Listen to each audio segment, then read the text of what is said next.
shepherd, I shall not want. He maketh me to lie down in green pastures. He leadeth me beside the still waters. He restoreth my soul. He leadeth me in the paths of righteousness for his name's sake. Yea, though I walk through the valley of the shadow of death, I will fear no evil. For thou art with me, thy rod and thy staff, they comfort me. Thou preparest a table before me in the presence of mine enemies. Thou anointest my head with oil, my cup runneth over. Surely goodness and mercy shall follow me all the days of my life, and I will dwell in the house of the Lord forever.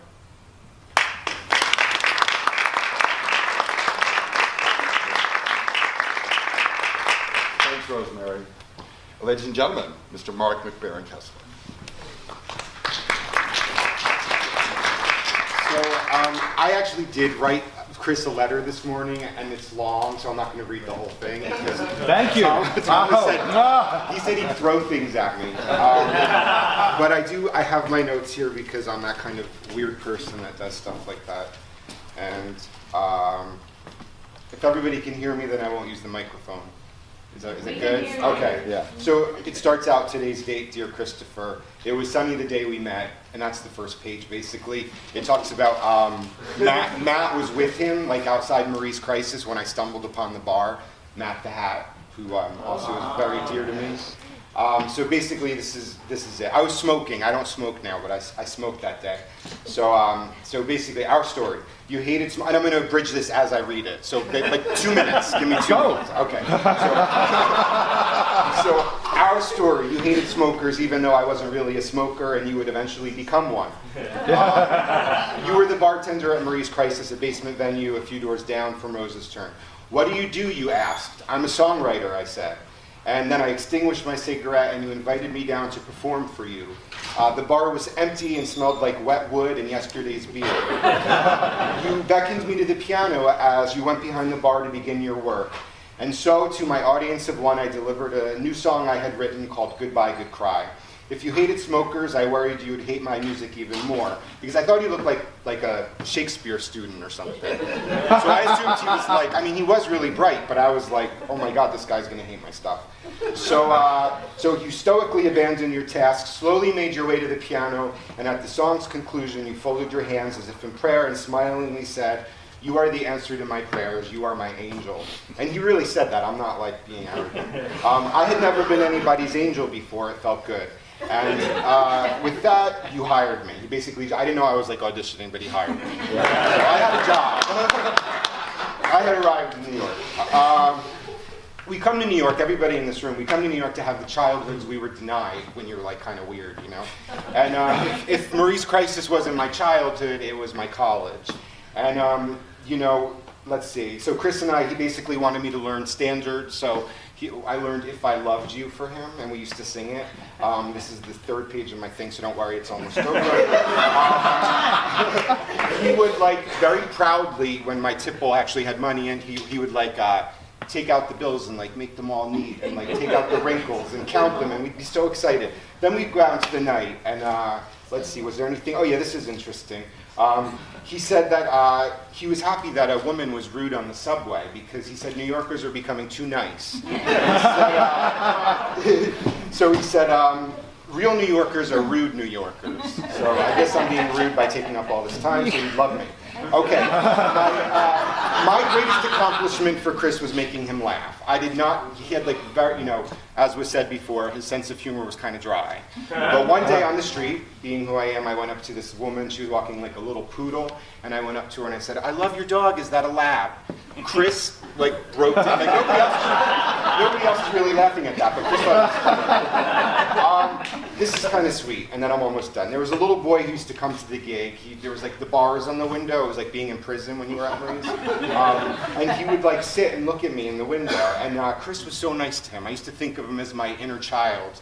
And Chris was really sweet to this little boy. Anyway, here I wrote in the letter, Chris, as you were to me that day, you were nice to that little boy.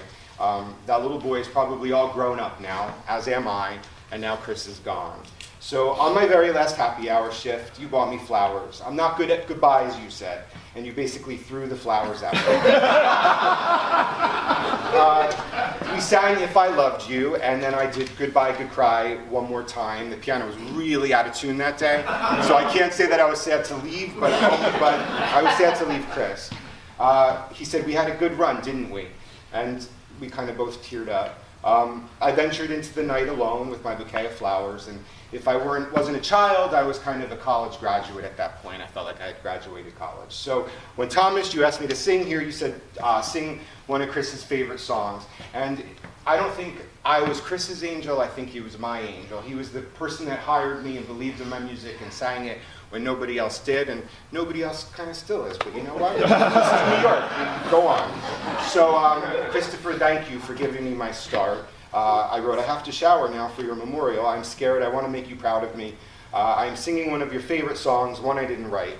I'm bad at goodbyes too. We had a good run, didn't we? Love, Mark. It's sunny today. P.S. It's sunny today. So this is like kind of the weather.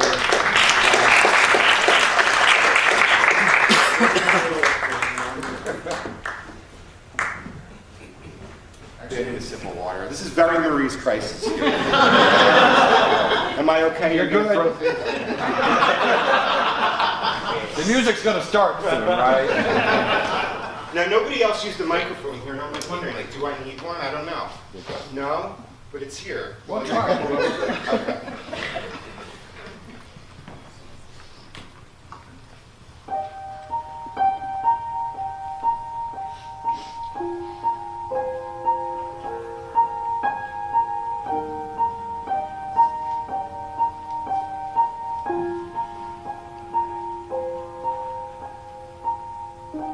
When all the world is a hopeless jumble and the raindrops tumble all around,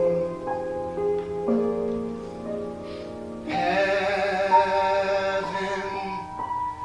opens a magic lane.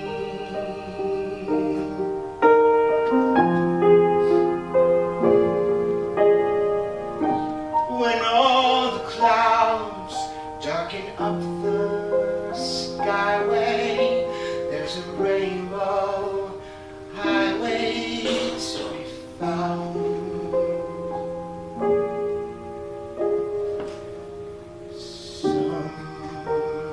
Somewhere over the rainbow, way up high,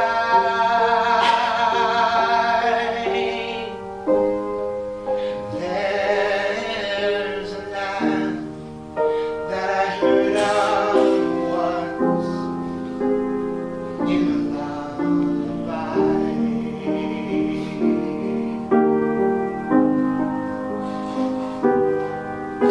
Somewhere over the rainbow, skies are blue, and dreams that you dare dream really do come true.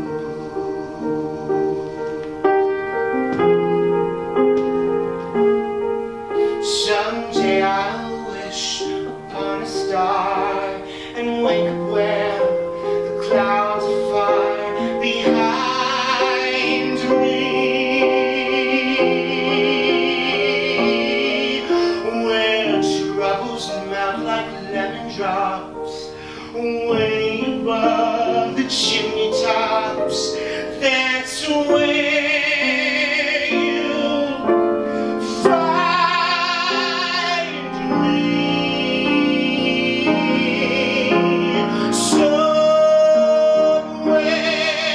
Somewhere over the rainbow, bluebirds fly, those birds, they fly over the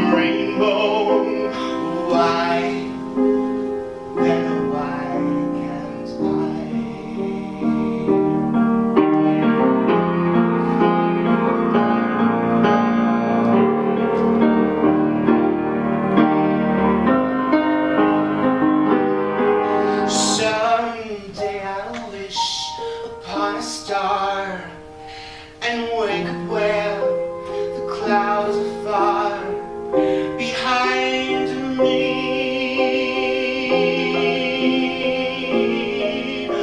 where troubles melt like lemon drops away above the chimney tops. That's where you find me, somewhere over the rainbow. Little birds fly,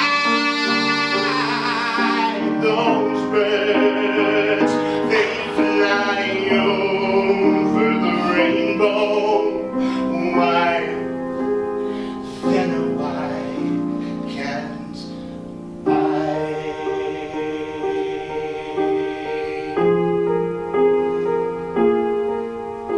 If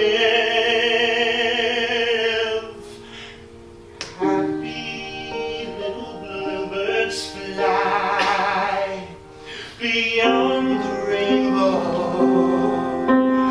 why, oh, why can't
Where's that John Tom?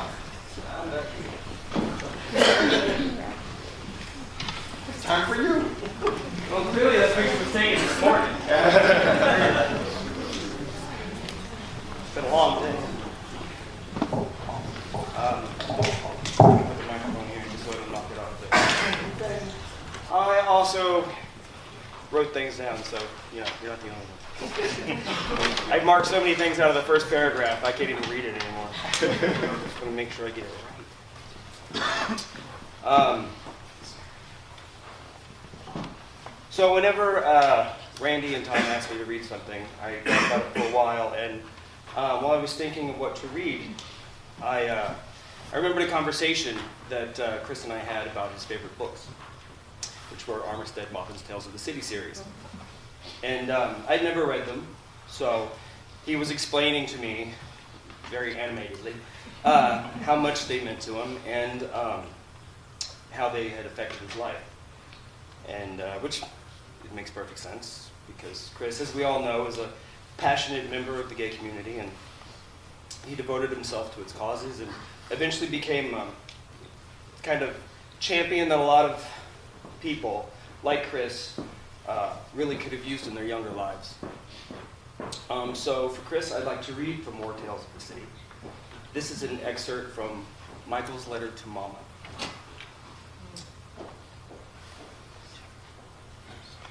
No, Mama, I wasn't recruited. No seasoned homosexual ever served as my mentor. But you know what? I wish someone had. I wish someone older than me and wiser than the people in Orlando had taken me aside and said, "You're all right, kid. You can grow up to be a doctor or a teacher just like anyone else. You're not crazy or sick or evil. You can succeed and be happy and find peace with friends, all kinds of friends who don't give a damn who you go to bed with. Most of all, though, you can love and be loved without hating yourself for it. These aren't radicals or weirdos, Mama. They're shop clerks and bankers and little old ladies and people who nod and smile to you when you meet them on the bus.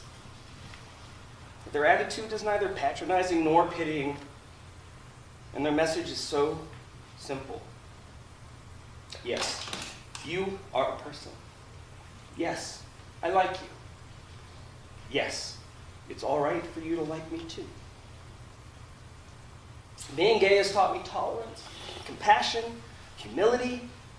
It's shown me the limitless possibilities of living. It has given me people whose passion and kindness and sensitivity have provided a constant source of strength. It has brought me into the family of man, Mama.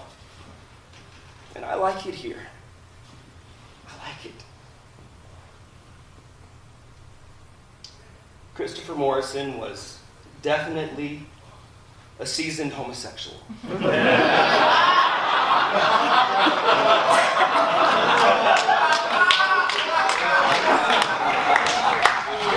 Also, passionate, sensitive, and so very, very, very kind.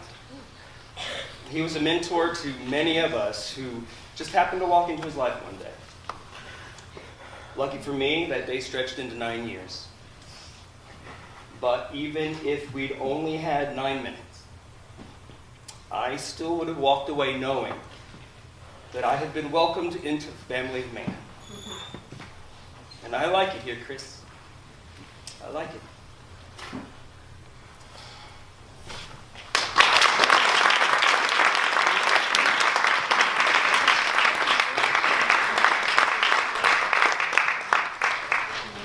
Ladies and gentlemen, Mr. Jesse Latrell. Oh, stop.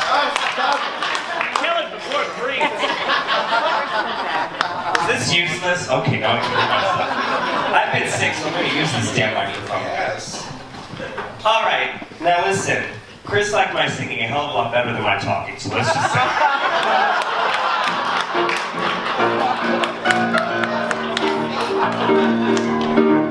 I love the piano. I love the piano.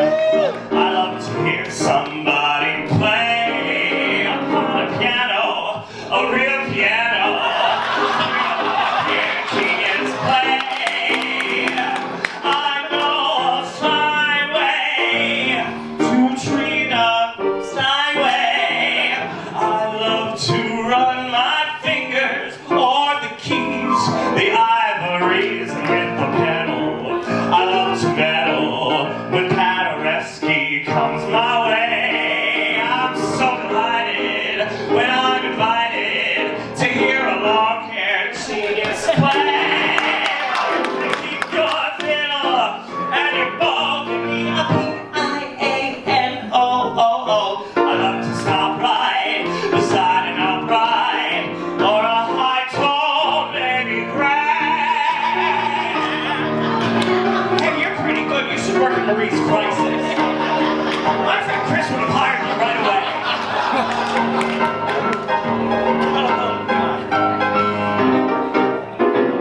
I know a fine way to treat a Steinway. I love to run my fingers or the keys, the ivories and the pedal. I love to meddle when Paderewski comes my way. I'm so delighted when I'm invited to hear that long-haired genius play. Well, you can keep your fiddle on your Michael bow. Give me a start right, side and upright, or a high tone, baby, grand. Love piano. That's what you asked for, right?